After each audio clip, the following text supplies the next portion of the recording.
welcome to the continuation of meeting number 43 of the House of Commons Standing Committee on Finance. Pursuant to Standing Order 108 Bracket 2, the committee is meeting today to discuss committee business. Today's meeting is taking place in a hybrid format pursuant to the House Order of November 25th, 2021. Members are attending in person in the room and remotely using the Zoom application. Per the directive of the Board of Internal Economy on March 10th, 2022, all those attending the meeting in person must wear a mask except for members who are at their place during proceedings. I'd like to make a few comments for the benefit of witnesses and members. Please wait until I recognize you by name before speaking. For those participating by video conference, click on the microphone icon to activate your mic, and please mute yourself when you are not speaking. Interpretation for those on Zoom, you have the choice at the bottom of your screen of either floor, English, or French. For those in the room, you can use the earpiece and select the desired channel. A reminder that all comments should be addressed through the chair. For Zoom members in the room, if you wish to speak, please raise your hand. For members on Zoom, please use the raise hand function. The clerk and I will manage the speaking order as best we can. And we appreciate your patience and understanding in this regard. I request that members and witnesses mutually treat each other with respect and decorum. We are on sub-amendment. And we'll start with Mr. Chambers, who I believe had the floor at the end of the last meeting. So, excellent memory, Mr. Chair. Thank you very much. Mr. Chambers. I appreciate it. Perhaps just since I'm new to this, a couple questions, maybe points of order. We're not allowed to I cannot move a sub-amendment on or an amendment to a sub-amendment, correct? So it's not like the movie Inception. You can't keep going down and down. Okay. And then next is no motions, right? So if I do have an amendment, I can do that after, get back on the speaking list. Okay. So as we start, I'd like to mention I did pass an orange drink to my NDP colleague, and if I'm unpersuasive in my comments, perhaps a bribe will work here this afternoon. I notice miss a lot of my Liberal colleagues across the way. Reminds me of a joke my former boss used to say, you know, there's all these people in an auditorium, and as you're giving a speech, they all start slowly going out one by one until there's one person left in the auditorium, and he says, you know, thank you very much for staying. And the gentleman says, don't thank me, I'm the next speaker. So hopefully we keep a relatively full room here this afternoon. Mr. Chair, I did say last time I'm always short, but I will be brief, and today I'll be at least one of those, hopefully maybe two. Look, the political climate that we're in, it isn't really lending itself well to some collaboration. I don't think that's a surprise to anybody. There's obviously things that are happening outside of this committee room that are affecting some of our ability to get some work done. I do find that regrettable because I think we've actually done some really nice work as a committee together. If you think about back to C2, we did have an amendment that was passed, although on a recorded division, but it was an amendment that was agreed upon in principle by all members of this committee. I thought that was frankly a success that we were able to collaborate to get that done. We also talked in C8 about a potential amendment on banning non-resident purchasers of real estate. Again, a recorded division, unsuccessful, but it was, I believe, that discussion that led to it being included in the budget because that was, as I understand, a late amendment to the budget. So that is work that this committee's done. It does look like we're on a bit of a collision course now, which makes a bit of an unfortunate situation where we may look to a House instruction to have this committee report the bill back to the House, and I'd like to avoid that. This is also some of my favorite work in Ottawa. Of course, I enjoy very much being in my constituency, speaking to my constituents, but as respect as work in Ottawa goes, this is my favorite part of the job, seeing you, Mr. Chair, all the time. And you might say, geez, Adam, life is short, you better get one, but I do truly enjoy being here. So on the amendment and the sub-amendment, I think Mr. St. Marie was on the right path with respect to engaging other committees. They should be bearing some of the brunt of review of the legislation because it does touch a lot of other committee work, potentially, or other committee legislation. And I'd like to say thank you for his suggestion, and perhaps it was either inspired by or maybe inspired the Senate committee, because they are also doing a similar proposal with respect to separating out the bill and sending it to other committees. And so on May 4th, the Senate committee adopted a resolution, and I won't read it word for word, but I will go through some of the highlights. The Senate committee adopted to engage the Committee on Aboriginal Peoples to look at Divisions 2, 3, and 5, Banking, Trade, and Commerce to look at Divisions 5, 10, 11, 15, 16, 17, 30, and Section 30 of Part 5, Foreign Affairs and International Trade to look at Divisions 9, 18, 31, Legal and Constitutional Affairs Committee to look at Divisions 1, 21, 22 of Part 5, Standing Committee on National Security and Defense to look at Divisions 19, 20, and the Standing Committee on Social Affairs, Science, and Technology, which those elements in Divisions 23, 24, 26, 27, 29, and 32. So this is clearly a fairly substantive bill. We all know that. It's one of the larger bills we've seen. It's not the largest ever, but it is very large. I do think it would be worthy for us to continue to consider that. But the point I would make on the Senate committee motion is that it has the reports from the other committees need to respond by no later than June 10th.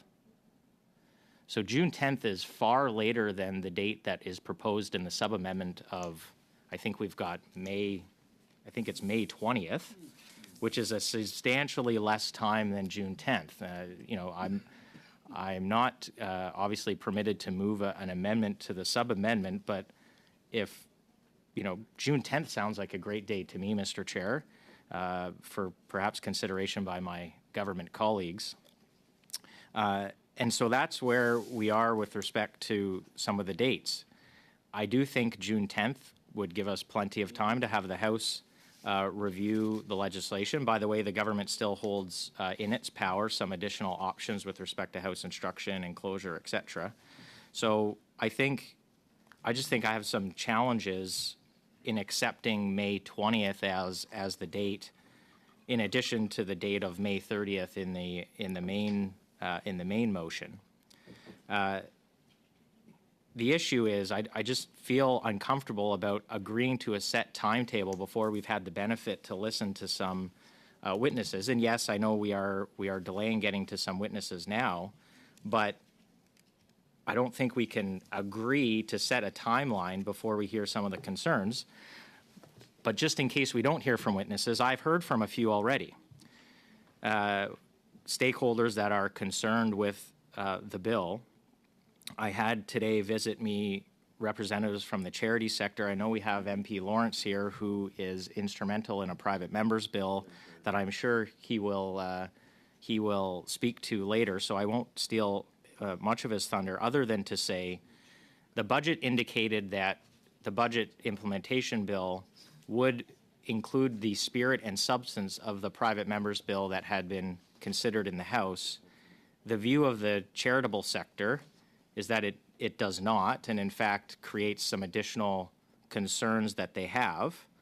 I hope these stakeholders have the ear of our government colleagues and can make some representations to them about how the budget bill would need to be changed. We have some proposed amendments, which of course we would be happy to bring forward. But I don't believe the timeline that we've set for ourselves would enable some of these changes to be fully considered and even put on the floor to amend the budget bill. And I think we all know what happens when we get into a situation where we pass legislation very quickly. I'll let MP Lawrence speak to maybe some of the issues in the charitable sector later. There's proposed amendments with the Competition Act, and I did speak about this last meeting, but worth kind of paraphrasing or just summing up, that there's a wide view within the competition bar and those impacted by the Competition Act, that they were not consulted In fact, the Senate committee heard from some of them yesterday. Professor Quaid from University of Ottawa, I believe, said, it's important to modernize the Act, but if we do it poorly and without consideration of the bigger picture as well as technical issues, we risk simply changing the law without making competition policy any better. And Benjamin Dacus from the C.D. Howe Institute, very reputable organization and a reputable fellow, says, I would say that the government skipped a couple key steps when the consultation the senator conducted went right into legislation. That's the consultation that Senator Whetstone completed. There's a lot in between in terms of talking to potentially affected stakeholders who knew they would be affected, but also others who are only going to find out when they start getting class action lawsuits sent their way. There are a lot of implications across the overall economy in areas we know and in areas that we don't have a clue about in the future. And I think at its base level, many of us agree that the Competition Act needs to be changed. We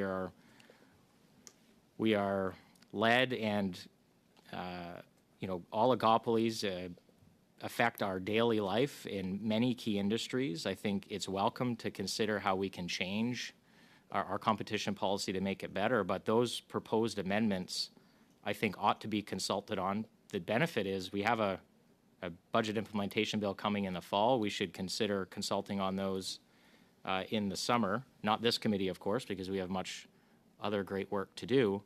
But industry, led by Minister Champagne, should be leading a consultation on those proposed amendments before they become law.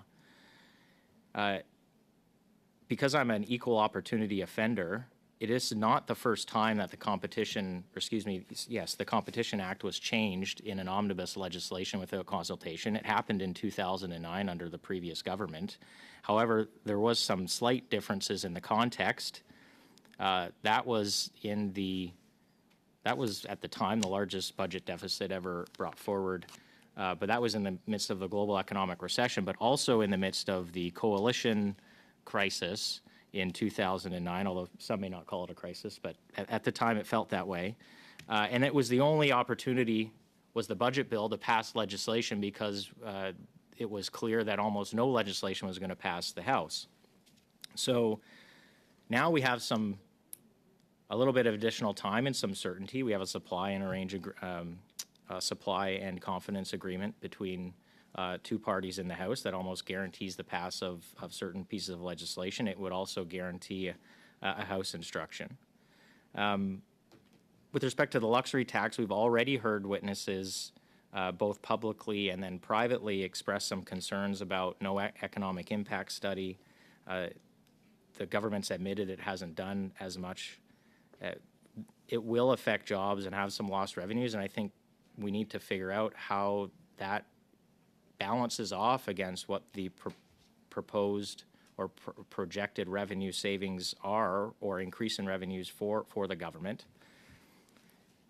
And as it goes back to the sub-amendment, and on this date of May 20th, and then also on the amendment of the date of May 30th, we went back and checked the report stages from previous budget bills. Last year, the budget bill was reported back to the House on June 21st, not leaving very many days to pass the budget bill, but it did get passed before the House rose. 2019, the budget bill was reported back in June 5th. 2018, it was reported back on June 4th. And 2017, it was reported back on June 6th. So, not much longer, but a little bit more longer than what we're proposing here. And we're agreeing to a programming motion that's just going to kind of set us on autopilot, regardless of being able to uncover some challenges. It also raises for me, I think, what we've been doing or what we are proposing to do is probably not the most efficient way. I think we're probably failing stakeholders and Canadians to some degree. I don't think it's a surprise to most people. The pre-budget process that we do has little influence on the actual budget. I mean, we got the pre-budget submission to the Minister of Finance maybe a few weeks before the budget. Most budgets are kind of done and in the can well into January, so not sure much changes then. I think we should really, perhaps over the summer, an area team building event would be to figure out how the calendar could work next year, where we perhaps shorten our pre-budget consultation period and figure out how we can devote a significant amount of time to the study of the budget bill if we're not going to be able to get away from omnibus budget bills. I don't think we are. Like, that's just not the climate we're in now. I think it was the it was the good suggestion, I believe, of the NDP to support a pre-budget study.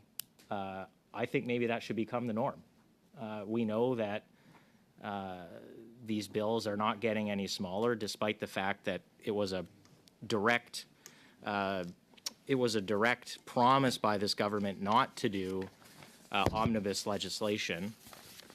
I do think maybe we should consider about making that kind of commonplace and maybe devoting a certain set amount of time to studying the budget bill, which could be extended on consent of the committee or passing an amendment. So I do think that there's probably some meeting organization and hygiene that we could do to make this place run a little bit better. I'd be in favor of that.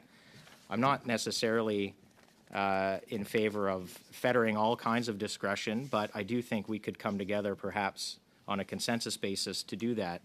I would point out, with respect to omnibus bills, a quote, "I'd like to say that I wouldn't use them, omnibus bills, period.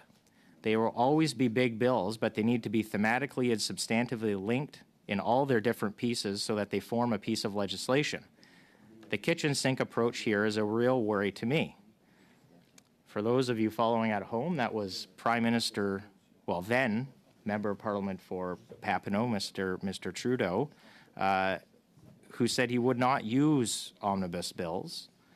And another quote, "This is yet another massive omnibus budget bill, which is 414 pages in length with 516 separate clauses. While this budget bill's 500 pages in length, I don't know how many different clauses, but it's significantly larger. It's simply too big for Parliament to consider properly in just a short period of time. The government's counting us rushing through a record speed, and they're trying to avoid real scrutiny in the Parliament." And that, my friends, was Scott Bryson. Excellent Member of Parliament Scott Bryson, who is responsible for, oh, I see I'm losing some people already, but I think they'll return because it's going so well. But Scott Bryson, also responsible for the SNC scandal, as I understand, but was right on the money with respect to omnibus legislation. And you know what? If we can't get away from omnibus bills, it doesn't look like we can, but if we can't get away from omnibus budget bills, then maybe we should have a bit more of a rigorous process or set agreed upon process that would allow committee members to fully scrutinize the bill, to bring forward reasonable amendments, to work with stakeholders who are very technical in nature, especially with respect to some of the tax laws, competition laws, those that kind of live this stuff every day, to help educate us on making sure that there's no mistakes. In fact, this current budget bill we're looking at is fixing some mistakes of previous budget bills, especially with respect to some of the issues around CERB. So that's a significant challenge for us. We're being asked to rush something through. At the same time, we know what happens, when we don't give ourselves enough time. We end up with some mistakes. It wasn't until July of the good work of the NDP in the summer that realized that we had made a mistake last year with respect to GIS clawbacks, but it was too late. I would submit, had we had some longer time to review that budget legislation last year, the NDP probably would have been able to bring forward their concern sooner. And the result and the consequence of that delay, that rushed legislation, meant we had to spend time in this committee and in the House of Commons debating a separate piece of legislation to fix that inequity. So those are my primary concerns with the dates in the motion. There are some objections, I know, to my intervention that will come. Obviously, that we are delaying hearing from witnesses, but we moved last meeting, and I would offer to do so again if it was appropriate, Mr. Chair, to adjourn this debate to a later time. We can have this discussion later, or the government, who has a lot more tools in their disposal, can bring forward some other motions at any time or an instruction from the House to move it along if they feel we're not moving it along. But, we would welcome moving into witness testimony. It is restrictive on I believe it's restrictive on rights of parliamentarians to have such an aggressive timeline without seeing any witnesses and hearing some testimony first. I know that some will say that a delay will relate in a harm to taxpayers because the carbon tax or climate incentive payments will be delayed going out to taxpayers. And I would caution my government members before they make that assertion, as they did along with CRA with respect to Bill C8 and the delaying of C8 as it related to teachers receiving rebates on their taxes. There was significant amount of misinformation, and dare I say disinformation because it was knowingly false, for government members and even the CRA to tell Canadians that they could not administer their taxes because they were waiting for the bill to pass Parliament.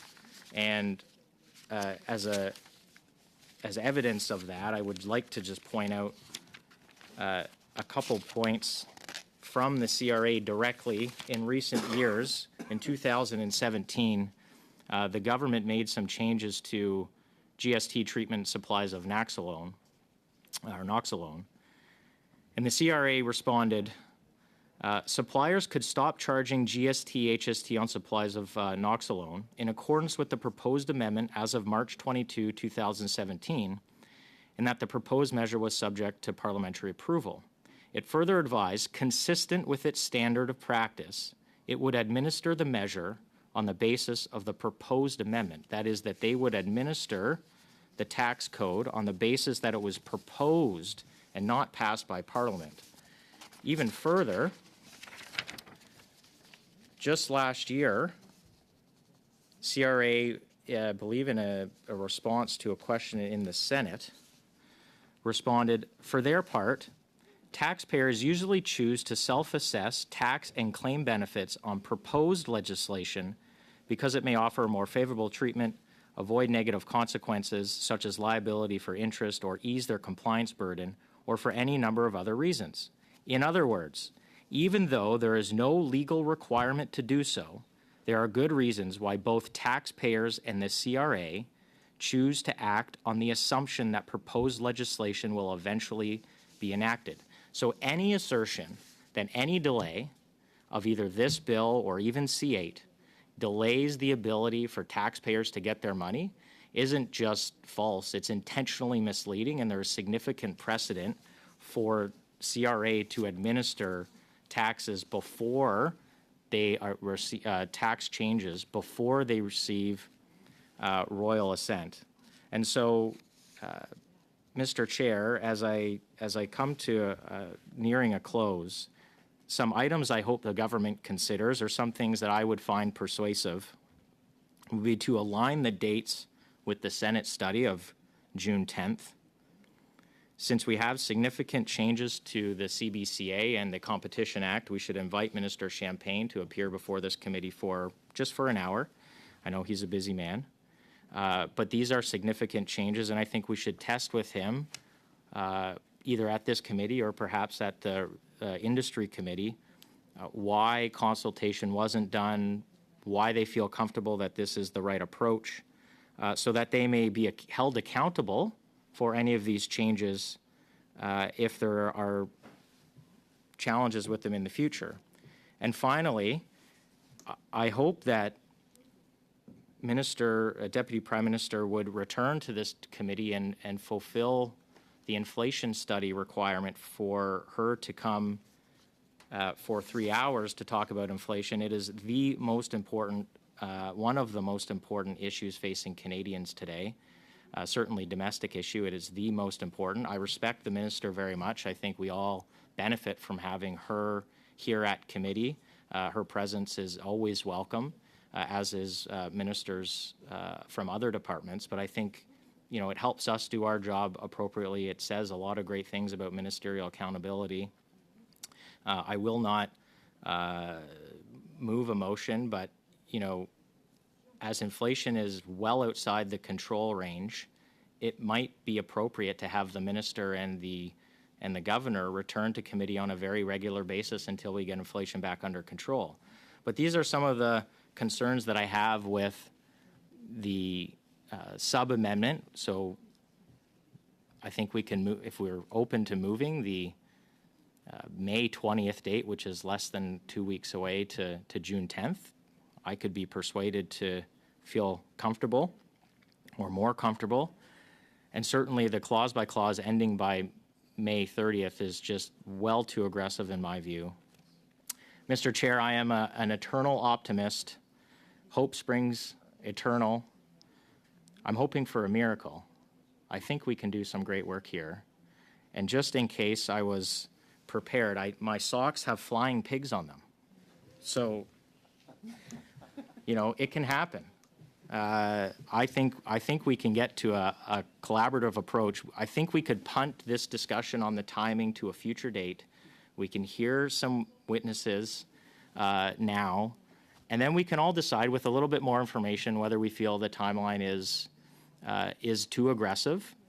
And I think the government has within its power a lot more flexibility and optionality, especially with the supply and confidence agreement, that if it felt that we were not doing proper work or that we were intentionally delaying a bill leaving committee, that it could figure out a way to get the bill out of committee.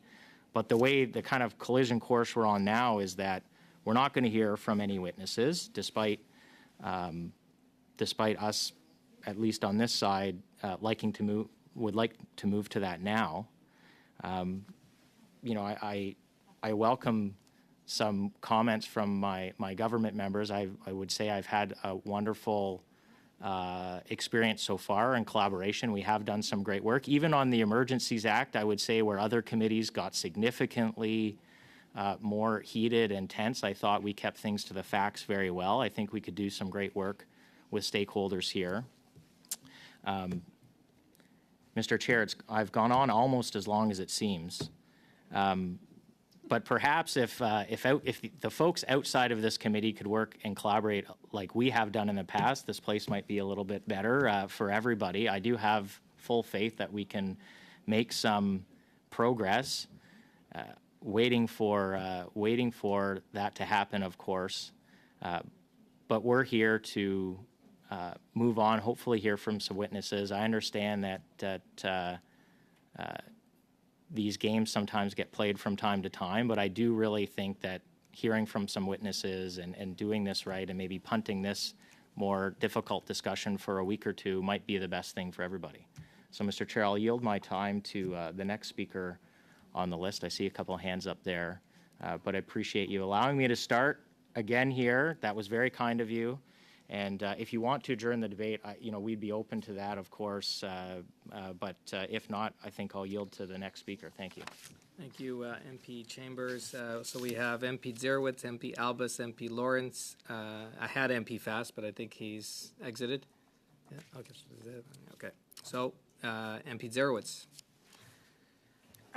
Thank you so much, Mr. Chair. I hope I'm coming across clearly. I just want to make a few short points. During the last meeting and this one thus far, we're hearing very clearly from our Conservative colleagues express their concerns over the amount of time that we have to study this BIA. And unfortunately, as my colleague, Mr. Chamber, just mentioned, we've had to cancel our witnesses during the last session, many of which I know we were very much looking forward to hearing from. And we've also had to cancel any witnesses that might have been able to have been booked in for this meeting as well. And that's very sad because we could already have gotten moving on this BIA study and meetings. We have put forward a proposal that would have seen us have 20 hours of witness testimony. And this is in line with our previous study of the BIA. And also it's in line with the amount of time we've spent in the last 5 years for BIA study. And it does allow us with sufficient amount of time for us to conduct a very full clause-by-clause review. Monsieur Samari, our Bloc Québécois colleague, has put forward a really, I think, a really great amendment, a very thoughtful one, to give other committees the opportunity to study certain sections of the bill, and we have agreed to it. I believe someone said in our last meeting that, politics is the art of compromise. And I think it was a wonderful proposal. And I think it was a very thoughtful one, and I think a much needed one, given the timing impacts that we have for May, June, always, every single year. But now our committee is not able to study this important legislation so far. And as such, also now these other committees that might already get going on studying different parts of the Budget Implementation Act are also delayed in getting started in terms of studying the different key sections. So we've made our points. We don't want to keep on repeating them. And I also believe that the Bloc and the NDP have done an excellent job of making their points. And so I would like to, while I really love hearing some of the wonderful suggestions that are coming out, I love the team building event over the summer that Mr. Chambers proposed. I would really like to encourage Conservatives to make their points and to allow this to go to vote.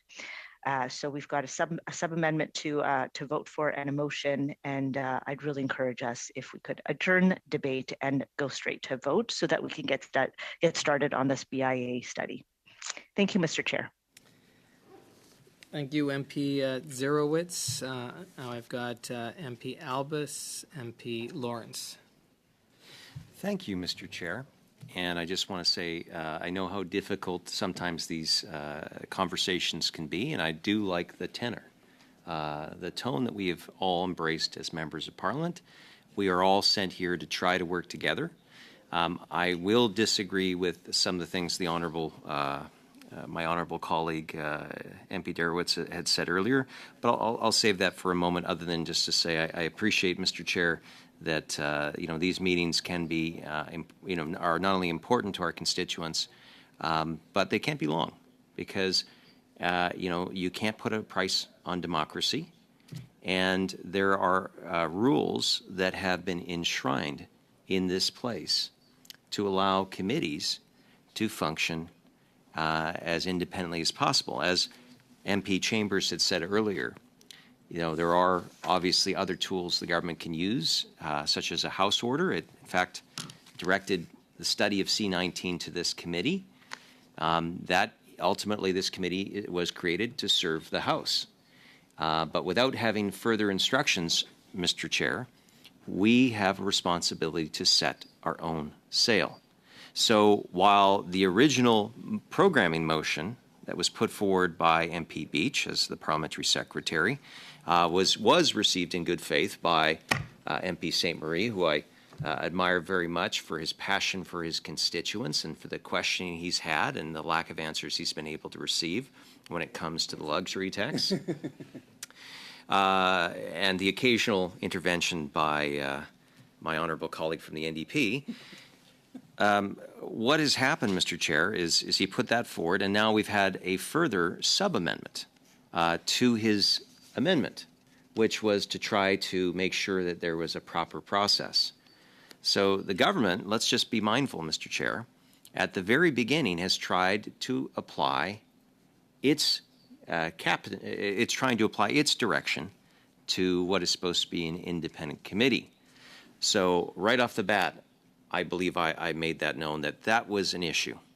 And I do believe I made some arguments, Mr. Chair, about how there was promises by this government to not having parliamentary secretaries on committee, that they would, occasionally sit down in the corner and listen in thoughtfully so that they could report back to their ministers, the goings of this committee, which is a very august body, and I've always enjoyed being on. But again, this is a bill, 468 pages, I believe, because when I put it to the minister when she came in for the hour, I said 423. And again, Mr. Chair, you might be mindful that that there are a number of pages that we did not know about, that the government didn't even give us the courtesy in their courtesy copies to say there's more on the website, even just a note to go along with it. So there was actually missing pages that I raised earlier.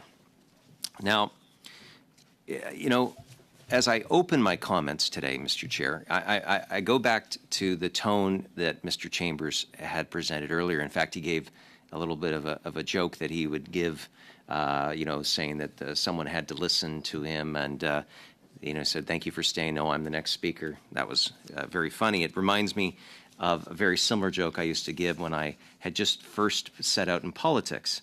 And I said that my goal in any speech or any presentation was three things: to, you know, be bold, you know, to be brief, and then to be gone. All right. So actually, I think it wasn't be bold. I think it was be brilliant. So I'm just going to let everyone now know that I used to joke that at least you'll get 2 out of 3. Mr. Chair, I've become a little bit more just a realist, so I'm going to let everyone know, do not expect any of the 3 today. So I'd like to just start with why we should be concerned about the programming motion put forward by the Parliamentary Secretary. I already touched upon it.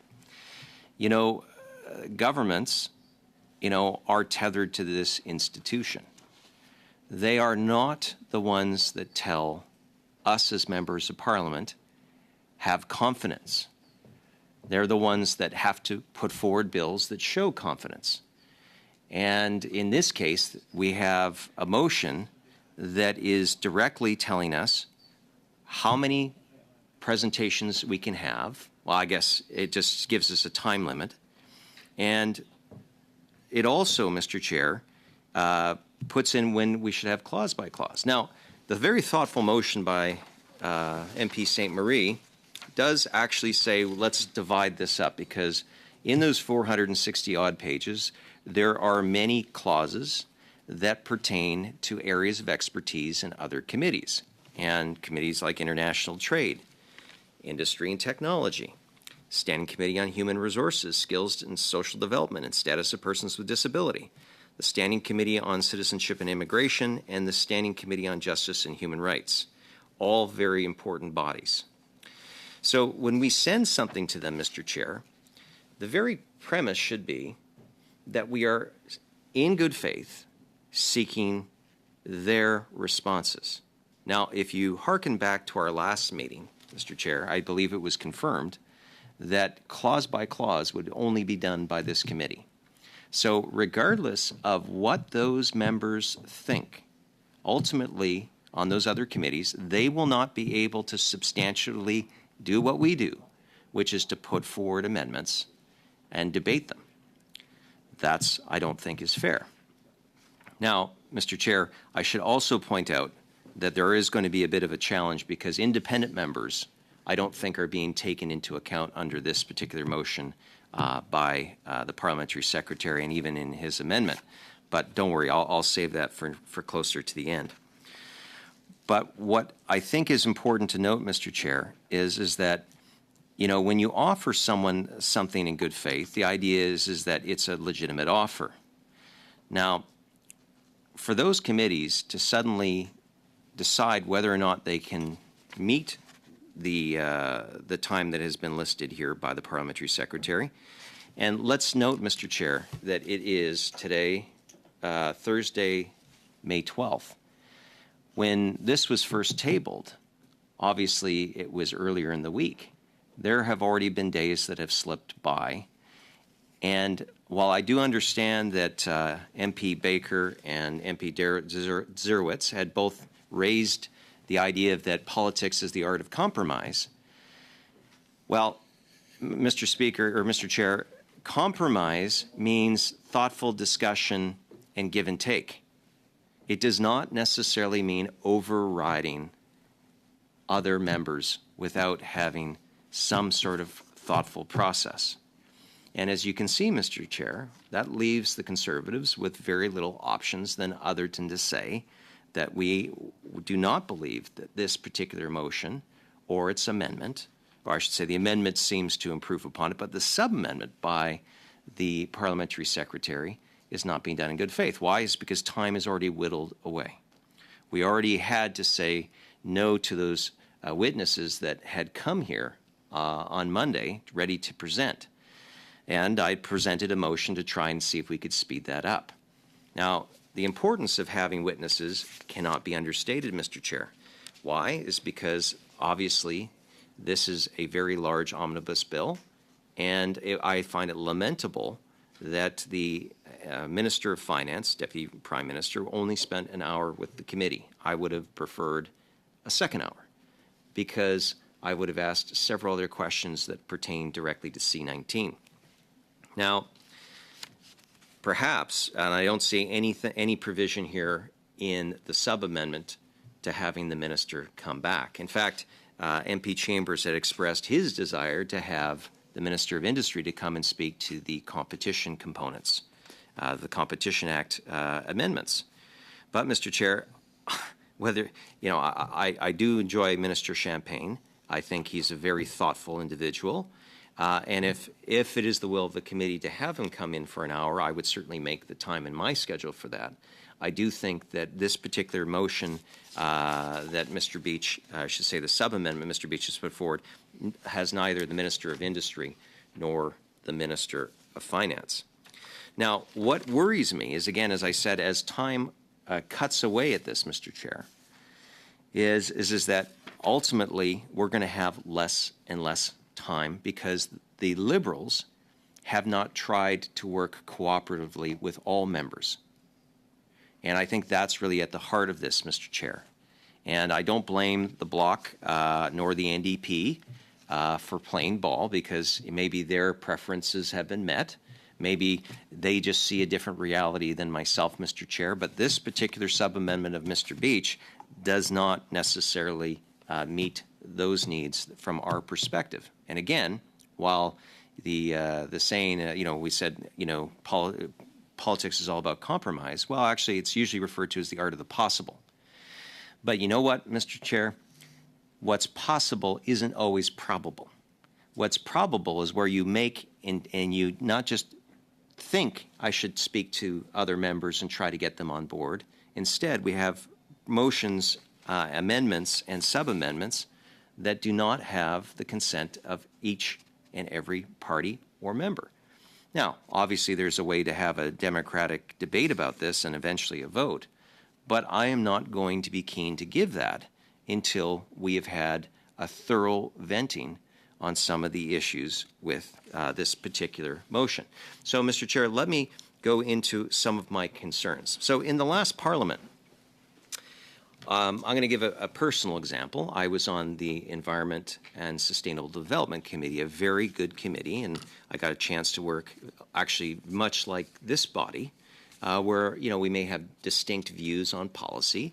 I felt that the people around the table generally were respectful and understood that we were all here to represent our constituents and to have an exchange of views, and where we might have disagreements, obviously we would talk them out until either we found some consensus or compromise or we put it to a democratic vote. Now, Mr. Chair, we went to a bill called C-12, and there's something very, very similar between C-12, the net zero bill presented by the Minister of the Environment. At that time, it was the Minister Wilkinson of North Vancouver, fellow British Columbian. And in that particular bill and study, likewise, the parliamentary secretary put forward a programming motion. Now, unfortunately, the member of parliament for the NDP at the time decided that they would opt in to that programming motion. And again, I don't want to prejudice or call into question anyone's character. The previous member of parliament or the current member of NDP representative at this table, I'm sure here are good faith. But what ended up actually happening, Mr. Chair, was, in my mind, remarkable. So we had witnesses come forward, and we actually listened to the testimony, and all parties, the Bloc, even the Green individual that was my colleague MP May from Saanich Gulf Islands, she brought amendments, as did the Liberals, New Democrats, and Conservatives. We actually brought forward a number of meaningful amendments that we felt would have even improved the bill even though we opposed the bill in the House due to some issues over the Net Zero Advisory Committee. I will not get into that discussion of what happened in the House. I would say it was rather unfortunate how that shook down. But what ended up happening, they jammed through such a tight process that literally, Mr. Chair, we're hearing witnesses, and the period for submitting amendments to the bill had already expired. So think of this. You get a call from the Standing Committee on the Environment and Sustainable Development, and you have dedicated your professional career or your voluntary hours and expertise to writing up a brief. In fact, one witness told me, Mr. Chair, the moment he got the letter, he started typing up furiously his presentation. But by the time he got on the schedule, all of the suggestions that he had presented in his report and in his remarks, Mr. Chair, were moot. Why were they moot? Well, it certainly wasn't because of bad faith by that individual, but because of the way the committee had jump-started the process, had programmed in that there was only going to be a certain amount of time to get amendments in. That person was deeply disappointed, as were others. Now, the government probably never heard from those individuals from their face. But I can say, and MP May attested to this at committee, that she heard the same thing. Why? Well, many groups want to be invited back. And they also know that they want to keep the government, at least in a somewhat neutral, positive state. And in that case, I got to say, Mr. Chair, as the Environment Committee, as a committee which is ably chaired by one of your colleagues, MP Scarpellegia, ended up where the process was so bad that we ended up jamming through witnesses after the period for amendments had already closed. So, Mr. Chair, people had felt that that process was not in good faith. I see many of the same hallmarks, in fact, many of the same markers at this process. And I will say, I did speak up at the time. I did do very much what I'm doing today, Mr. Chair, where I said to other members, if we adopt this process, we are jamming witnesses. We are going to end up with a process that does not lead to a better outcome with C12.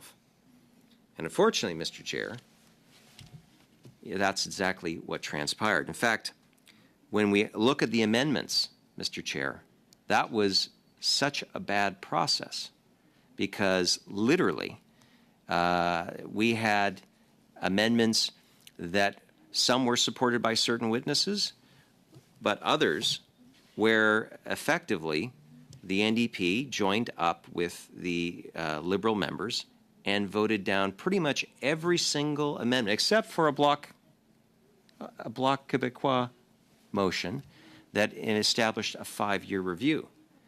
So maybe there's some real parallels I'm starting to see now, Mr. Chair, between that process and now.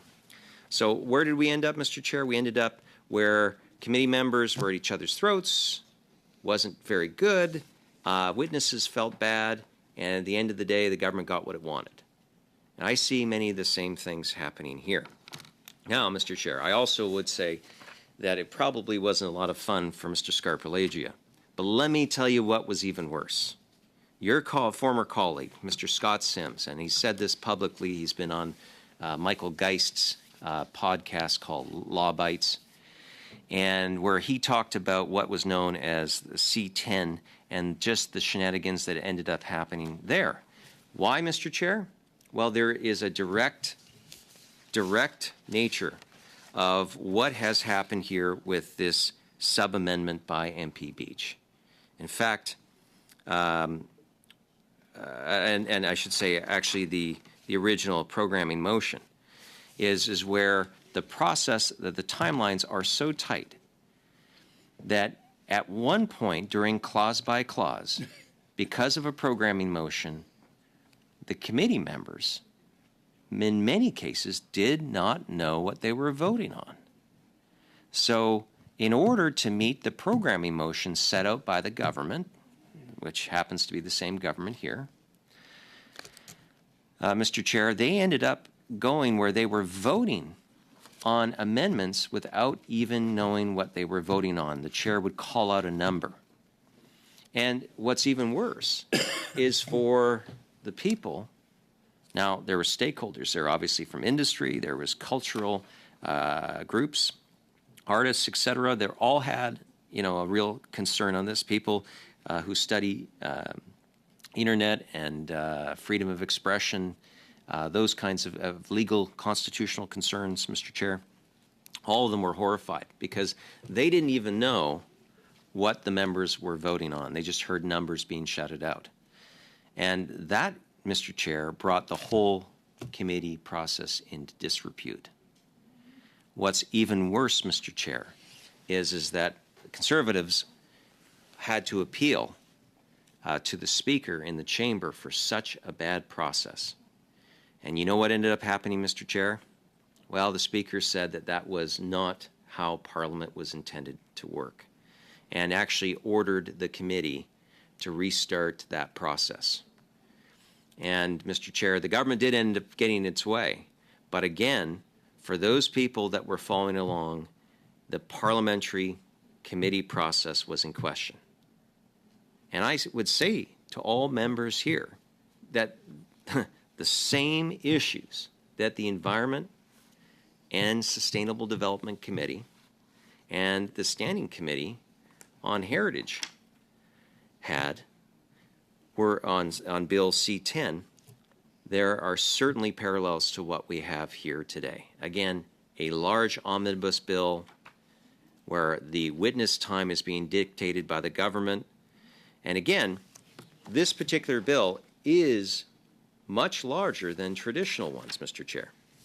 Now, one of the things that MP Chambers had actually raised, Mr. Chair, because there will be some arguments that say, oh, well, if the Conservatives are so serious about not proceeding on this side, that there are tax measures that can affect Canadians that they will not be able to take advantage of. Well, Mr. Chair, he did point out that the Ways and Means process actually, and many Canadians, I was explaining this to one of my constituents the other day on C8, many Canadians would be quite surprised that the government can table a Ways and Means motion, tax measures, and CRA will treat those as having been passed, even if that is not the case. Now, obviously, if and during a minority, I would surely hope that they would be very, very careful around those measures, Mr. Chair. I know, for example, C-208 in the last Parliament, Larry Maguire's bill, that was a change into law. That was actually passed by Parliament, and they still have not put out the regulations. But most people would say, wait a second, when Parliament passes an actual law that actually allows that if you're a farmer or you have a fish operation, that you could transfer that intergenerational to your family without having to pay extra costs associated with it, Mr. Chair. If CRA and the Department of Finance can hold back on those provisions, how on heck, pardon me the language, I'll say that, how on earth, Mr. Chair, can it be that CRA can take a proposed law and start acting like it is a law? Well, in the 41st Parliament, which I was a part of, Mr. Chair, we actually had a miscellaneous tax amendment bill. And it actually encompassed all of the tax changes that had happened under, I believe, the Chrétien government, into the Martin government, into some of the minority times with the Harper government, and wrapped it up, and it was just around 800 pages. And you know what? The NDP, as the official opposition, wanted to study the bill, even though, because they knew that there was a process where they wanted to see it all done, and they knew that already that these particular tax measures were already being treated as bona fide, that they were already in place. So, for anyone to say that somehow that by demanding that this parliamentary committee complete its functions, complete its duties, and again, Mr. Chair, this was, again, reiterated to me in the House by the Minister of National Revenue. She didn't care which witnesses we have. Committees are independent. Well, I should say, Mr. Chair, maybe she meant committees are independent when it comes to conservative motions to have the CRA commissioner. They're not independent when it comes to getting what they want on their omnibus legislation, as we see in this sub-amendment. Now, the issue of the sub-amendment here, Mr. Chair, and the timing is, I think, very interesting that the Senate, through its banking committee and through other various committees that were adopted on May 4th, allowing for a pre-committee study and spreading the bill around, they're giving senators until May 10th. I'm sorry, Mr. Chair. I'm glad that Mr. Chambers is here to keep some of us in line. So they're giving themselves till June 10th. Why? Is because as independent and regionally or conservatively minded senators, they have decided amongst themselves that the best way for them to balance between presenting legislations that's promised by an elected government to properly scrutinizing bills. And I'd be really interested to see, how many ministers and how many hours ministers are required in the other place versus the simple 1 hour that we got here. And by the way, Mr. Chair, I do think that we can improve that process. If a minister is going to come for 1 hour, we should only be giving them a 5-minute introduction, because that really did cut down the amount of time the rest of us had to really do our focus, which is holding the government to account. And so I know you'll take that, Mr. Chair, and you and the clerk will try to work on that. At least I'm hoping. I'm looking to see that, Mr. Chair, that you're listening. Okay, a dutiful nod. Okay. Well, anyway, I'll take what I can get. So, Mr. Chair, thank you for giving me that nod, so that I know that I'm not just speaking into the ether here. So, I've talked a little bit so far about previous experiences, whether it be the miscellaneous tax amendment bill, close to 700, maybe 800 pages, that the 41st Parliament that the NDP wanted to look through, even though most of those laws had already been through the Ways and Means motion process, Mr. Chair, had already acted like it was. I've talked a little bit about C12 and how that really strained what was really a well-functioning committee, and the absolute gong show, Mr. Chair, that happened. And again, if you listen to Michael Geist interview the former Heritage Chair, Scott Sims, Liberal member, you'd know that process did not do anyone right. I would like us to avoid those issues, Mr. Chair. I would like us to actually, see better communication, and for the government to start saying, you know what, maybe we got to make the committee process work for everyone, and not just simply for, just a few members here and there. That they should actually say, perhaps, and if they don't want to agree with me, then they can maybe agree with Mr. Chambers. Yeah. I can understand not wanting to say, I agree with the Member of Parliament for Central Okanagan, Similkameen Nicola, because that actually might be publicly frowned upon, Mr. Chair. But at least Mr. MP Chambers, I would hope that they would say that they would agree with. I certainly would. Now, again, I've talked about how, Mr. Chair, how this process could be improved. I've been speaking with some of my Conservative colleagues. We're not at a stage where we can talk about that, because right now we're discussing the sub-amendment to MP St. Marie's amendment. But I just have to say again that the process the government is pursuing here, I think, is not the right way to do it. I would hope that the government is getting the drift of where Conservatives are coming from. I do think that a reasonable timeline, Mr. Chair, would allow for us to get back on track.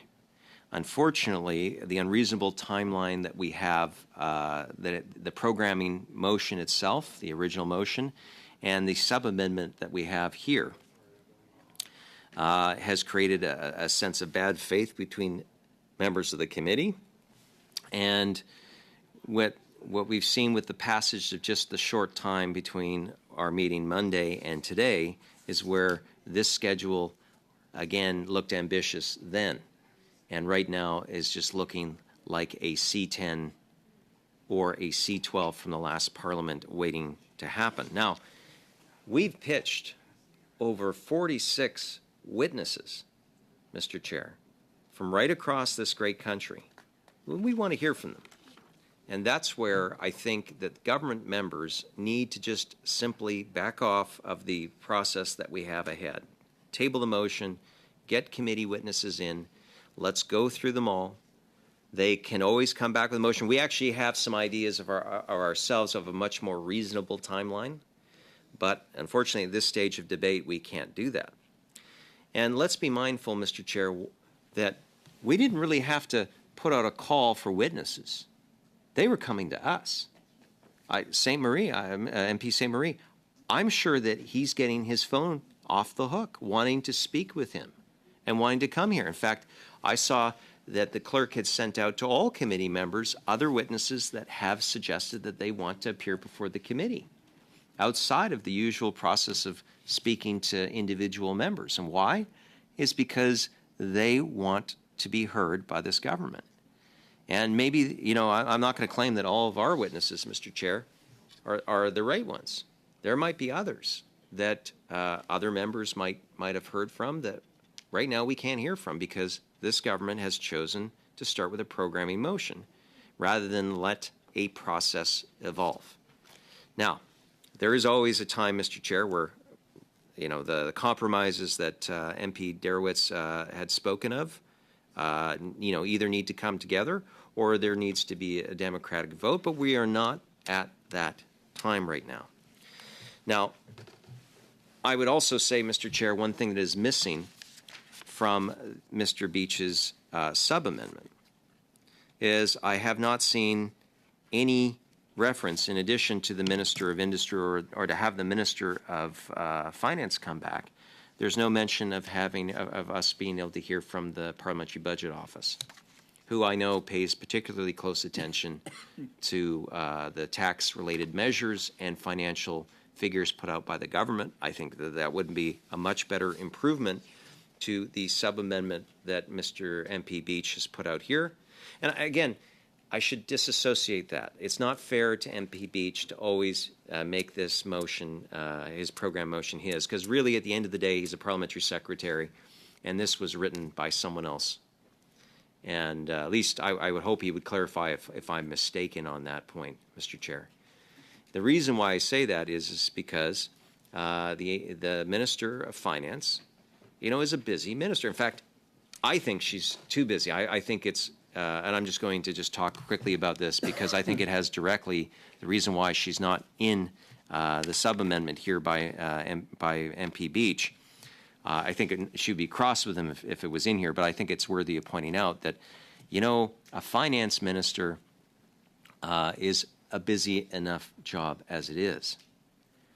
A deputy prime minister, Mr. Chair, I can only imagine is so much more, and perhaps, and again, it's not up to the deputy prime minister in her function as that or as the Minister of Finance to decide what her job is. But it is the Prime Minister's job. The Prime Minister, by putting those two roles together, despite you know, the talents of any individual, Mr. Chair, I think this is a point that needs to be made. She doesn't have the time. Doesn't have the time to stay more than an hour at this committee. She doesn't have the time to answer conclusively to questions by members. In fact, again, the process of giving her 10 minutes, look, I'd love to give every minister 20 minutes if we had 3 hours. To me, that would be fair. But again, for a minister to only have 50 minutes spread upon all these members here, I just don't think that's a very good process.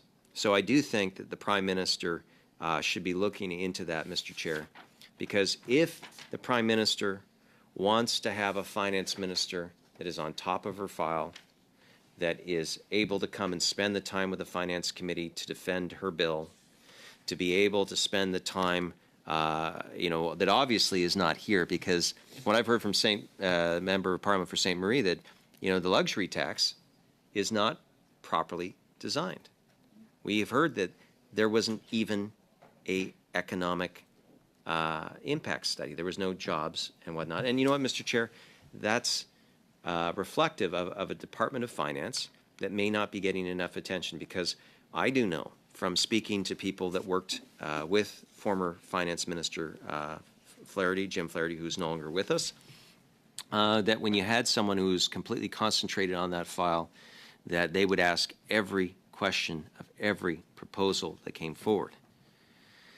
And then they would have to bear the scrutiny of members of Parliament, whether they be in the minority years or later in the Harper majority from 2011 to 2015.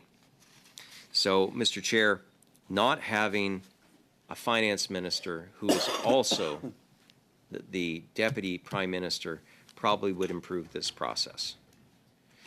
And again, this particular motion doesn't necessarily include, or doesn't include having her to come back. And I would just simply suggest that that's something that we should all consider. I'm not satisfied with the amount of time that's there, and I'm sure the wine growers who, I saw their president was here on Monday. I'm sure he wanted to give an earful, because when I asked about some of the provisions to the Minister of Finance in regards to this government's treatment of their industry, I was deeply disappointed that they were just surface answers. Why? Because there's so many issues that are going on here. And so if members of the other side, members of the government, if this is a serious discussion that we have, you're truly saying that, politics should be about compromise, I do hope that right now you're taking the time to text or to message or email one another. And again, you don't have to say I agree with Dan Albus, but you could certainly say I agree with MP Chambers that we could make for a much better process. I know they've already done that on MP St. Marie, because he put forward the motion that, or the amendment that they're now, that they said that they, in essence, support. So, Mr. Chair, time. Time is incredibly important in this place. We have until June 23rd, where we could actually be discussing legislation, and the government has a lot of time, especially now with motion M11, that again was passed with the NDP, that gives them the opportunity to extend midnight sittings, I should say. And those sittings, they certainly can have more debate. I'm really upset that I wasn't able to speak to C-19 in the House. I think there's a lot of provisions in here that I think that Canadians largely need to know about. And that's not your fault, Mr. Chair. It's not your fault, because a lot of people, believe it or not, don't actually watch the committee work. In fact, I get more responses from people on speeches in the House of Commons because they watch CPAC. They watch CPAC, they see the chamber functioning, but they don't always get a chance to see us here at committee. So, the ability for us to be able to talk about C-19, this is really the only place that I'm going to get a chance to talk about C-19. And, I can't talk about C-19 until we have a process that will work for this committee. And I will not allow this committee, at least I will do my utmost to make sure that this committee fully understands that if we go along with this programming motion, even if it's slightly improved by MP St. Marie, that if we continue down this point of where suddenly recommendations in relation to the provisions considered by them in a letter to the chair of the Standing Committee on Finance in both official languages no later than 4 p.m. on Friday, May 20th, 2022. Mr. Chair, those other committees won't have a chance. Like, that is literally 8 days from now. And we're still talking about this because that's an unreasonable time frame.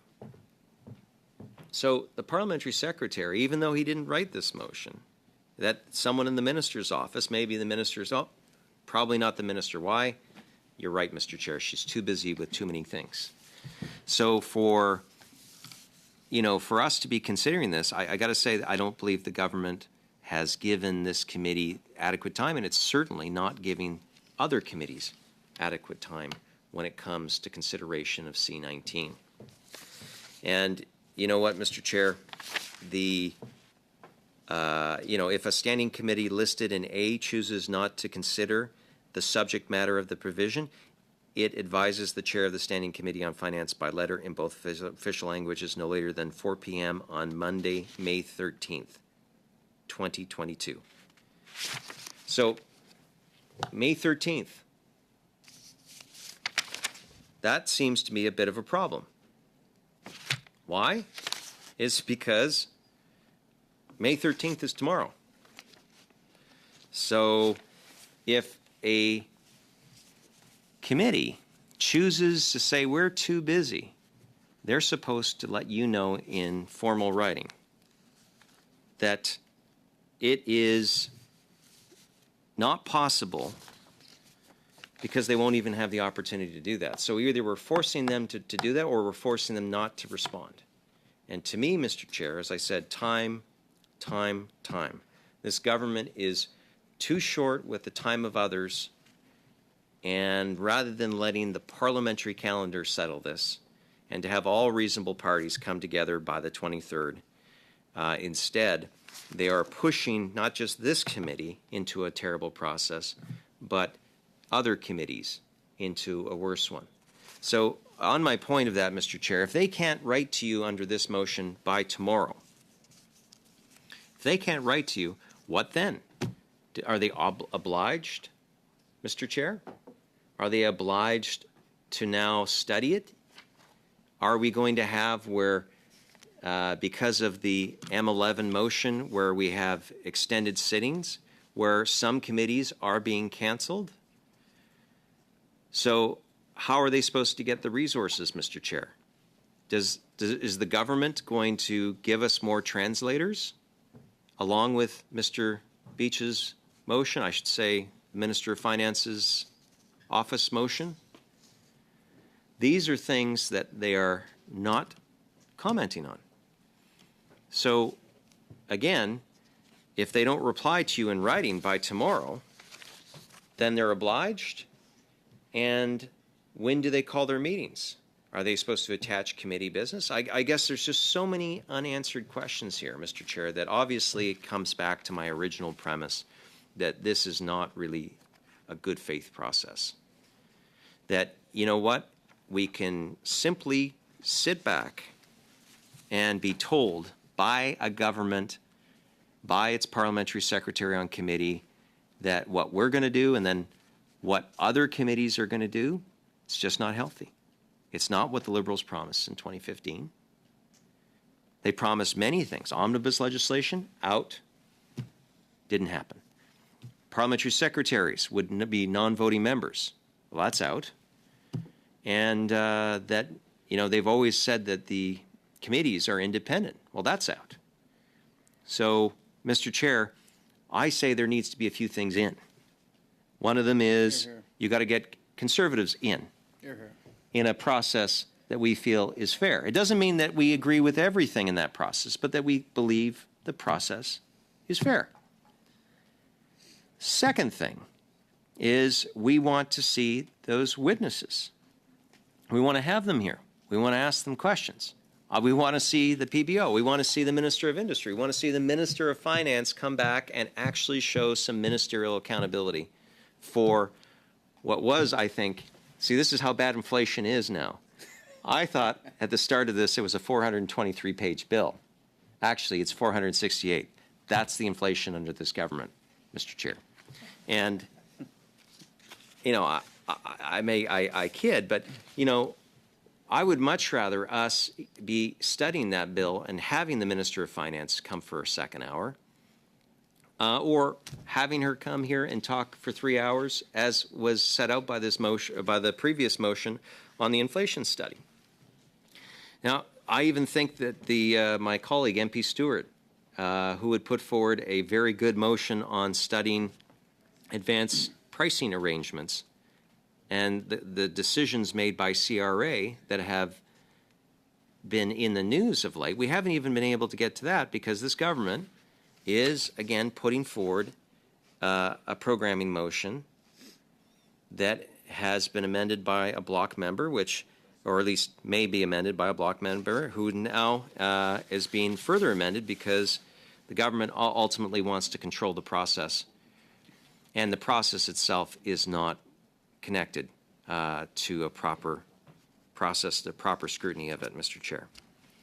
So when we say to the Standing Committee on Justice and Human Rights, which I've stood on, one of the best committees we have, very important, I would hate to put that committee, Mr. Chair, in a position where they do not have proper process.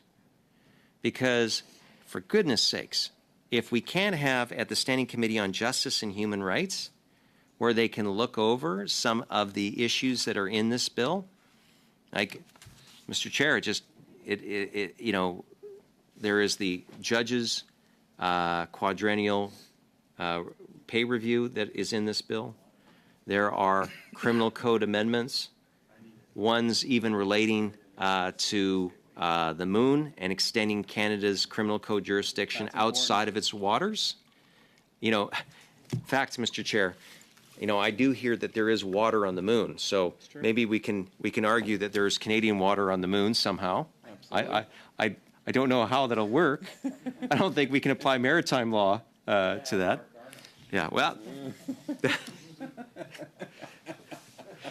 Pardon me, Mr. Chair. I got to read that into the record because one of our members, you know, had said specifically that he should be asking former astronaut Mark Garneau, former transport minister. And you know what? Yeah, I wish this government would consult a little bit wider with members of Parliament, even its former ministers. Bring him as a witness, says. And that's the thing, Mr. Chair, is that there could be other witnesses that have similar experiences, because we can ask MPs to come. We can't summon them, but you know, it would be quite a meeting to hear about that at the Justice and Human Rights Committee. But Mr. Chair, that's again, whether they can schedule all of the hearings to talk about many of these matters, Mr. Chair, they can't. I don't think it's feasible. I don't think it's reasonable. I don't think it's possible that the Standing Committee on Justice and Human Rights, because they are studying what? C5, which is making major changes to our criminal code. So now the government is essentially saying that, yeah, we'll send these things, but they won't be able to do clause by clause, and we won't give them any time. And somehow, I just don't understand how the government thought. And again, I don't blame MP Beach because I don't think he wrote this unless he wants to maybe make that point clear. But May 13th, yeah, that's not doable. That's not doable. So, Mr. Chair, that is, you know, a big issue. And other committees will have other things that they are studying. And given that M11 and the late night sittings won't allow for many of these committees to be made, they can't possibly meet. Or if they do, guess what? They can't do clause by clause. They can't. I guess they could do what the member of Parliament for Saanich Gulf Island has to do, which is to come here as an independent member and table those amendments there. But they're going to have to get started very, very quickly. And right now, many of them, like the Justice Committee, are studying C5. So I just don't understand why the government is so firm on these timelines. Why not just let us start having witnesses? And you know what? We have lots of time between June 23rd, and today.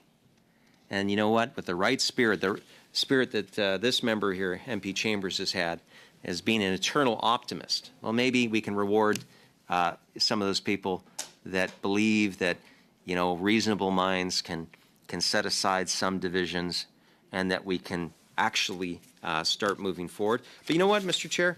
Perhaps after this particular sub-amendment is debated by other members, perhaps we can have a vote and it will get defeated. And then we will have another motion come forward that is more in line with what MP Chambers was discussing about in his intervention. And I hope so, because, you know, the world needs optimism. You know, we have so many things that are not going well. And I know that the government just wants what it wants, but it should also want to have members of parliament that feel that they're doing their jobs. The government should feel that should try to empower MPs, because that is essentially what I think many members of parliament came here to do. They came here to get a sense that they could ask the questions, they can move amendments, they could you know, have a process where they feel that they're actually part of something, Mr. Chair.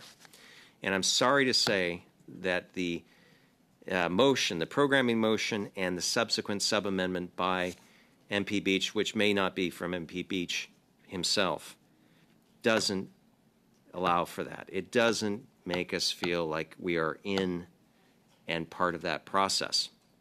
And again, there are so many things that we could be doing here. I would like for us to, again, be bringing in the CRA Commissioner. I'd like for us to be talking about competition when it comes to open banking.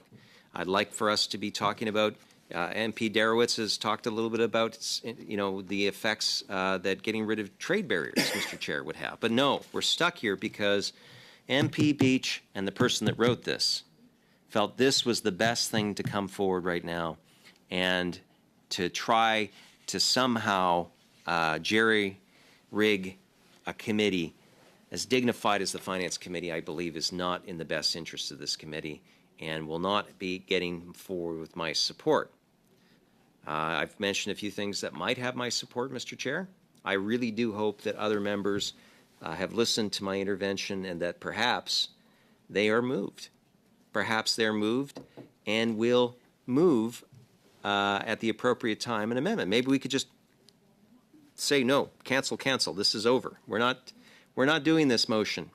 Maybe MP Beach himself realizes now that having a program motion that literally says no later than 4 p.m. on Friday, May 13th, I don't even know. Mr. Chair, can I ask you through the clerk, how fast could you get a letter out if you needed to?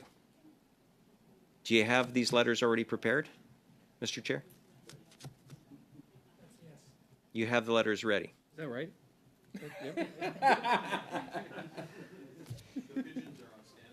Okay, so Mr. Chair.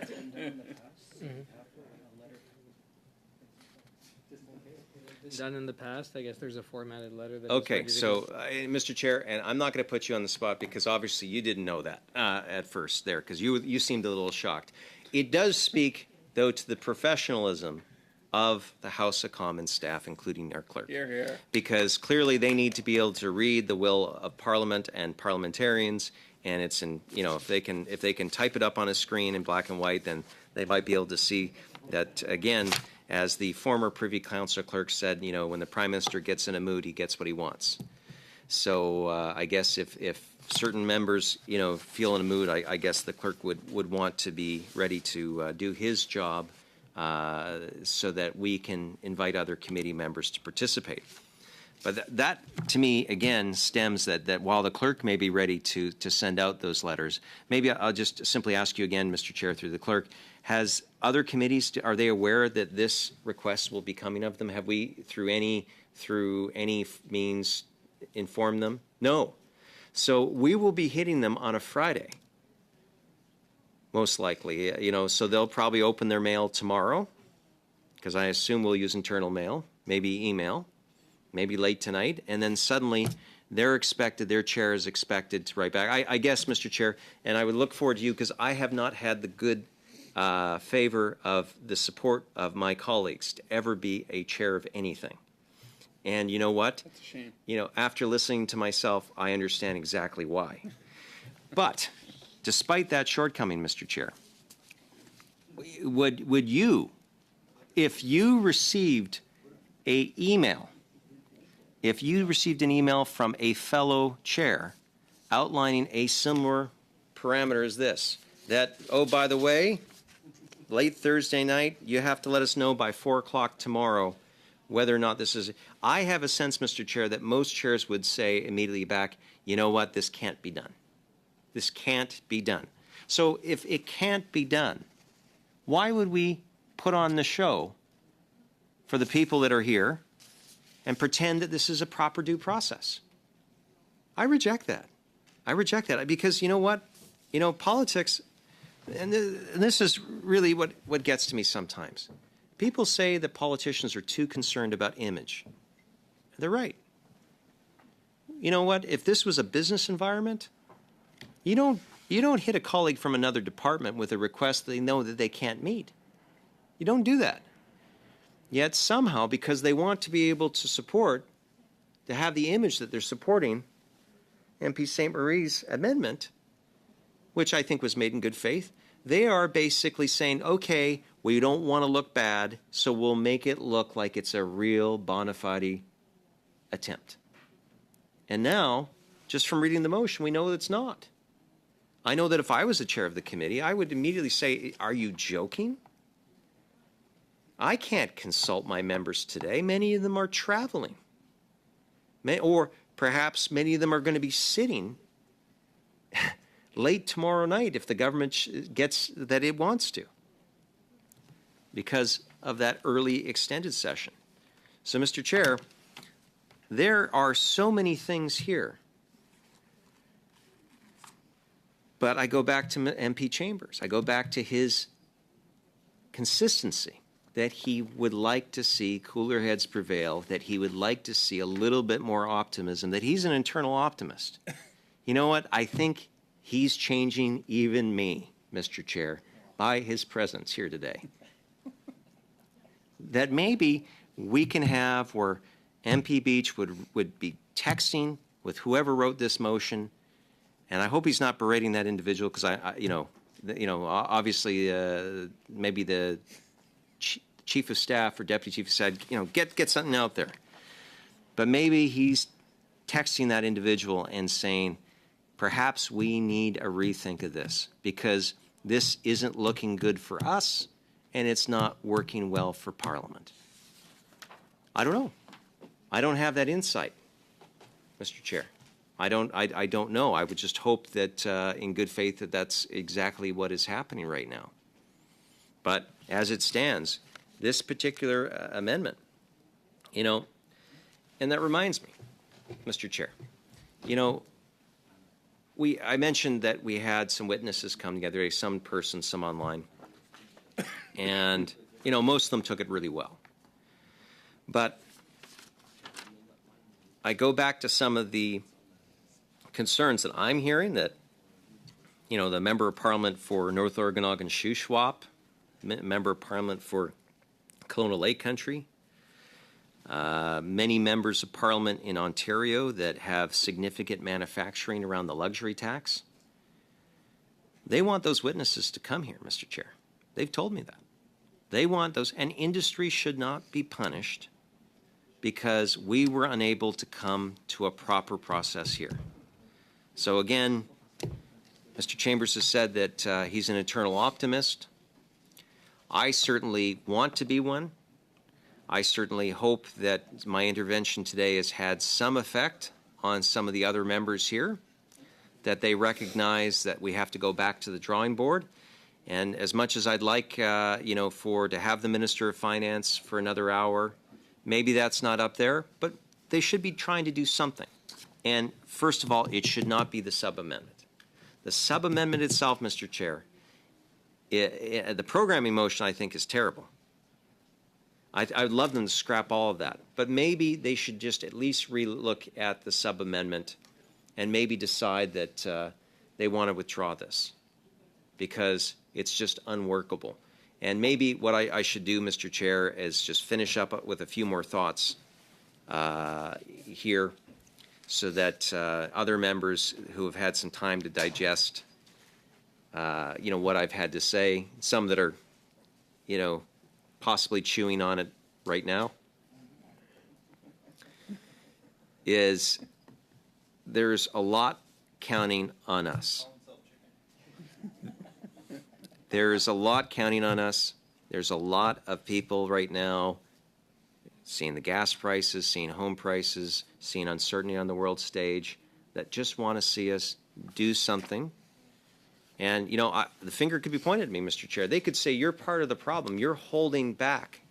Well, no, Mr. Chair. What I'm doing is I'm actually holding on.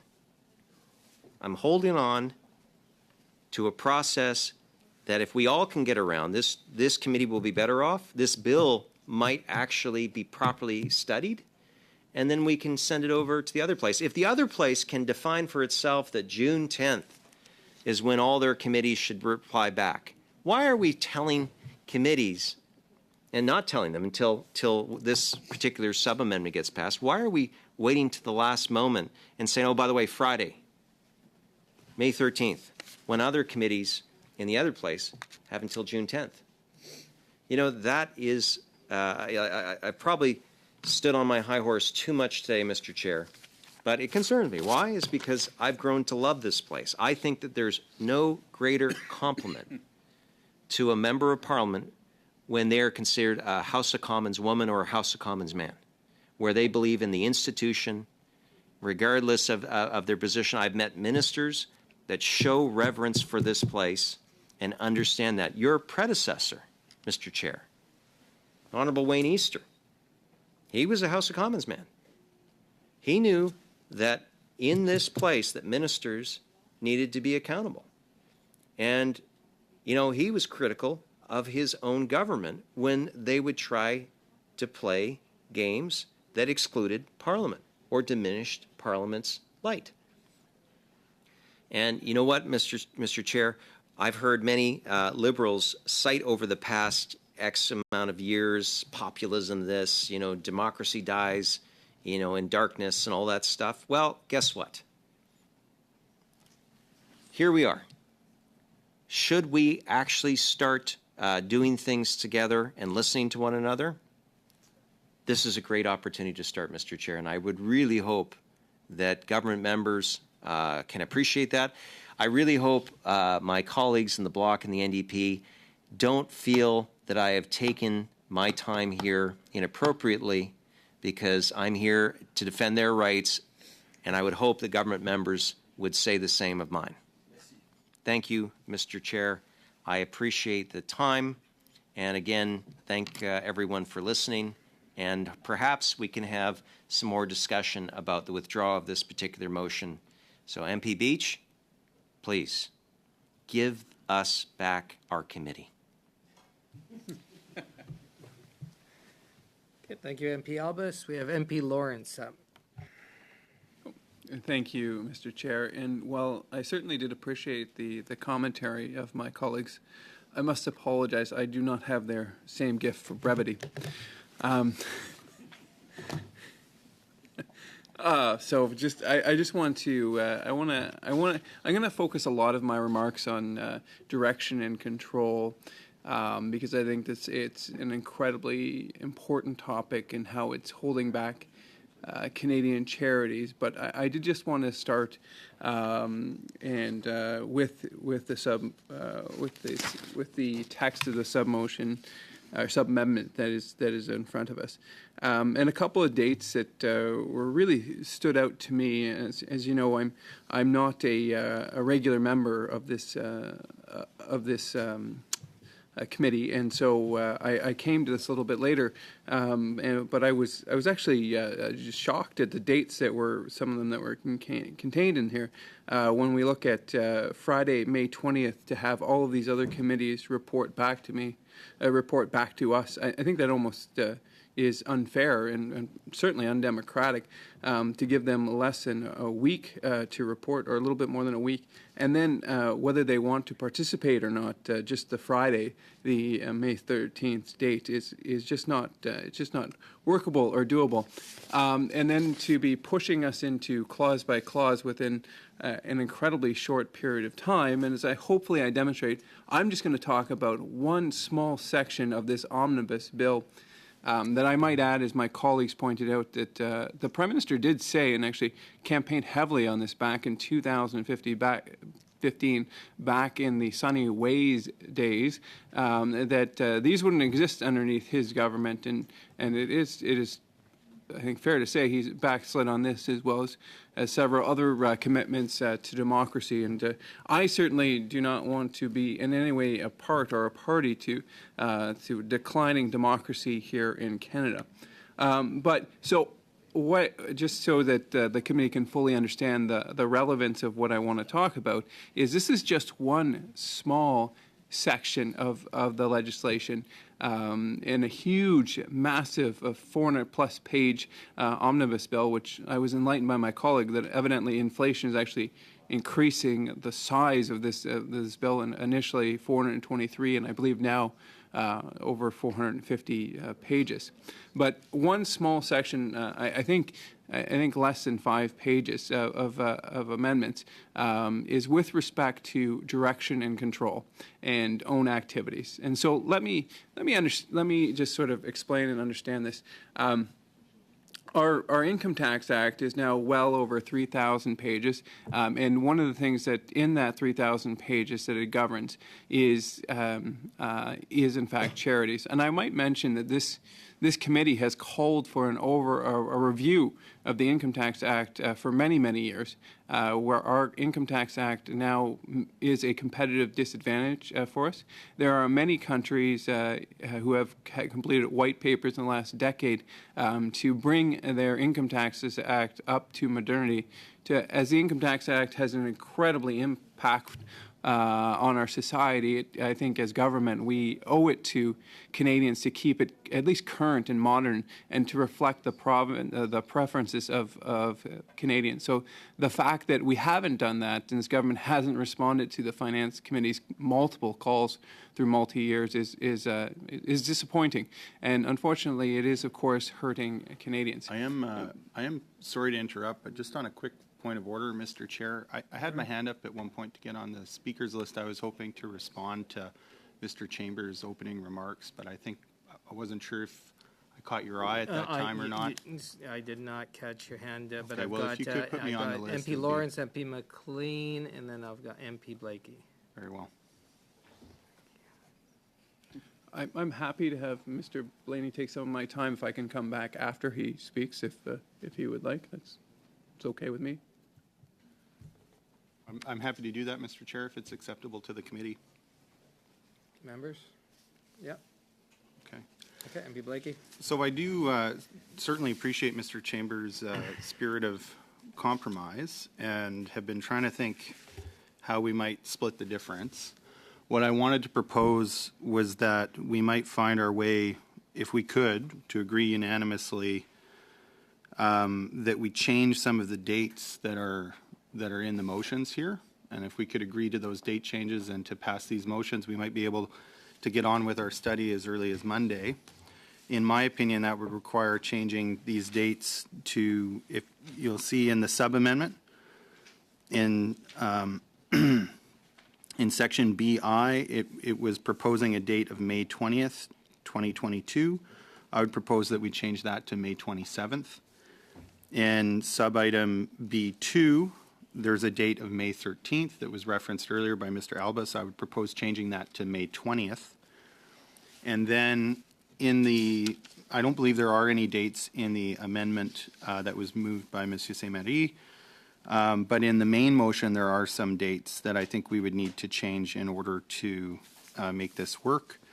So I would propose changing the date in item B1 from May 20th, 2022 to May 30th, 2022, and the date in item B3 from May 30th, 2022 to June 3rd, 2022.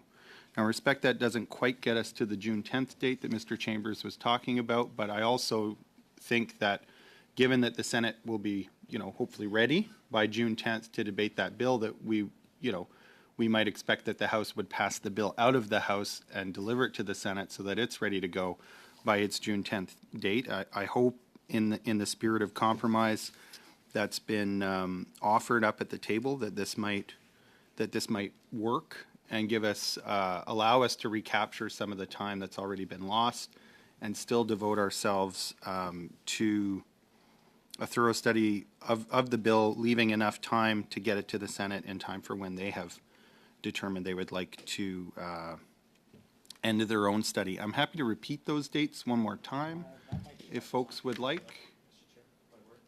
Point of order? Yeah, what is the point of order? Yes. So the point of order is, and I read to Brian Bosk, page 1067. Most cases, there's no limit on the number of amendments may be moved. However, only one amendment and one sub-amendment may be considered by a committee at one time. So while I totally understand the good faith presence here of my colleague, we actually have our own suggestions. So perhaps either Ms. MP Beach can remove the discussion altogether by withdrawing the motion, or... It can be done as a unanimous consent friendly, yes.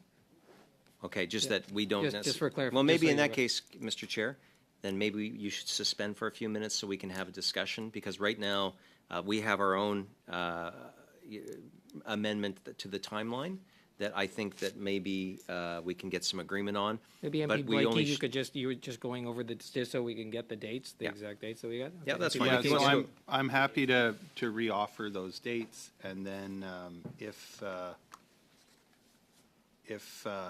folks would then like to have a brief suspension, that's also fine by me.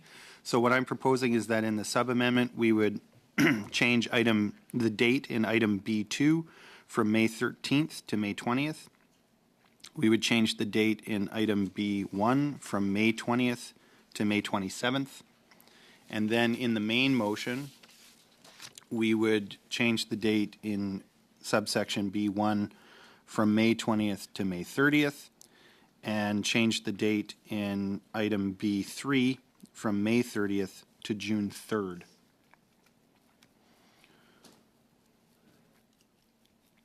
And as I said at the beginning of my remarks, I recognize, well, I didn't say this in the beginning of my remarks, but I certainly recognize Mr. Albus's point of order on the rules, and it's why I opened with a suggestion that this is something the committee might find its way to doing by unanimous consent as a way to try and wrap up this bit of business quickly and leave us in a position to properly continue our study on Monday. Thank you. Thank you, MP Blakey. All members have those dates that are being proposed, right? Say we'll suspend for 5 minutes.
MP Blakey?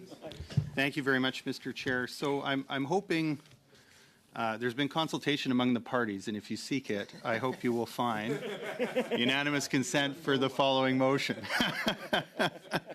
That the sub-amendment be amended to replace May 20th with May 27th and replace May 13th with May 20th. That the main motion be amended to change May 20th in item B1 from May 20th to May 30th, and that item B3 be amended to add at the beginning of B3 that clause by clause consideration of the bill will commence Monday, May 30th, and if the committee is not completed, etc. And then that the May 30th date in the current iteration of the motion be changed to June 3rd. And I hope you won't ask me to repeat that, Okay, because I probably will use some different wording if I have to say it again. okay, so did everybody capture that? Yeah, I think it was was there any change from just before we suspended in terms of those dates? I think No, those are the dates Those that are the same, I right? read before. They're the same. And so the salient difference is adding a phrase at the beginning of B3 in respect of when clause by clause will commence, so that it commences on May 30th and would end by June 3rd, as per the language of the motion. Okay, so everybody has that. Thank you, MP Blakey. Just clerk? Mr. Blakey, I have a question. In point B of the main motion, it starts with moving to clause-by-clause review of the bill, provided that no later than Thursday, May 26th. Are we talking to changing that to May 30th? Right. Well, I would say moving clause, provided that the bill is referred to committee on or before May 19th. Okay, so that has happened. No later than, okay, so maybe what we actually need to do is, instead of adding anything to B3, we would simply change Thursday, May 26th at the top of item B to May 30th, and whatever day of the week corresponds to that. That works for me. I think the intention is sufficiently clear. Thank you, MP Blakey. On this, MP Elvis? Yeah, I'm just a little concerned, and I obviously it's unanimous consent motion, so there's usually not a lot of debate, but I am a little concerned about the clause by clause section and whether or not there'll be enough resources for us to be able to have a proper process.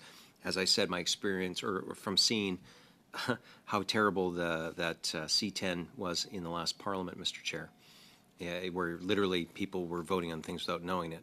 So I just would ask to see if there's, maybe we should just suspend just so we can have a confirmation from someone. Maybe the clerk can just look into that to see if we will have enough resources at that time. Because if there's not enough resources for us to have clause by clause in a proper process, I won't be able to give unanimous consent. I think in all good faith, all whips would work together if we did have unanimous consent, but clerk? Well, I'm looking at the week of May 30th, and we would have a meeting on Monday so far at 11, and a meeting on Monday 30th, and we would have a meeting on June 2nd. So that would be 2 meetings for clause by clause. So that'd be 4 hours for clause by clause. The one thing that's been raised is resources is not just for us, it's for other committees as well, and whether or not we're going to be voiding out other committee work. Is there any willingness for us to kind of allow, and maybe what I'll do, Mr. Chair, is just ask you to suspend again for 5 minutes, allow parties just to quickly confer with one another, because quite honestly, we shouldn't be debating a unanimous consent motion, and that's just the one sticking point that we have. We just don't want to be in a position where we have multiple committees being counselled, or where we can't even do the process ourselves. Okay, so members to suspend for a couple of minutes, really quick. Thank you, MP Elvis.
We're back. So, MP Albus? Just thank you for giving us that little extra time so we can have conversations about it. As I stated earlier, Mr. Chair, I just want to make sure that we don't get in a situation, as MP Sims did, where he was chairing a meeting where there was not adequate resources and literally adequate time to have a thorough debate. So I just want to thank MP Blakey for, his perseverance through my comments, but also in trying to find a path. So, thank you. I wasn't listening to your comments. I think you said the art of the possible or the art of what is that? So, we're working. I was listening, so just so everybody is aware of that. And I caught the flying pigs. Yeah. So all of those references to making it happen. MP Blakey. I just ask that you test the floor for unanimous consent to the previous motion. Okay. Oh yeah. MP McLean, you have your hand up. Is that? Was that to get on? Okay, because I don't see him. I just okay. Oh, MP Beach, you have your hand up. MP McLean has it. Okay, hang on. MP Beach, MP McLean. No, I'm just waiting. They have a hand up to get recognized to speak. Had you there? I had you to speak. Okay. Thank you. MP Beach. Hi, everybody. Good to, can everybody hear me? Yep, we can. Excellent. So I think we're very close. I just need another, I would say 60-second suspension just to clarify one point. So if the committee could do 1 minute, that would be quite helpful. Okay, 1 minute. I think we've. Thank you. Okay, Thank you, Mr. 1 minute suspension. Yep. All right.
I think we're asking for MP Blakey to clarify one more time exactly what we are looking to get unanimous consent on here. Sure, we're looking for unanimous consent on the motion that I articulated earlier. Okay, and those are the, so if we could just. I mean, I can run through it all again, I suppose, if you like, but I Please. think we're all on the same page. Members? Okay, if you could just read through it one more time, just All right. for the members, yeah. Very well. For the pleasure of the members. What I propose is to change in the sub-amendment item B1, the date May 20th to the date May 27th. In B2, the date May 13th to May 20th.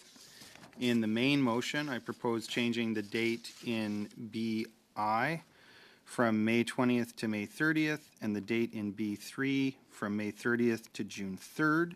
In addition, I propose changing the date for the commencement of clause by clause in the heading for sub-item B from May 26th to May 30th. Okay, so members are, all members clear? Okay, I do see a hand up, MP Beach. It's just the, I think we're almost there. I just think it's the point on BI, instead of May 30th to make it May 27th, just to make sure we have resources for clause by clause. Okay, for clause by clause. Okay, okay. Yeah, it looks like we have unanimous consent on that. So, members? Thank you, Mr. Chair. Yeah. Okay, I think we are all in agreement. Excellent. Okay. To adjourn? And, and So, the motion as amended is carried. Great. Okay. Mr. Chair, just I would just say thank you, because I think to the members of the committee, and Mr. Blakey's now I think he's batting perfect average on moving some log jams in this place, and so maybe lucky socks, flying pigs on them, but hopefully we can have the Leafs win tonight. But Go thanks, Leafs, go. thanks for the cooperation, and we'll see you next time. Okay, shall we adjourn? All right. Thank Thanks, you. members.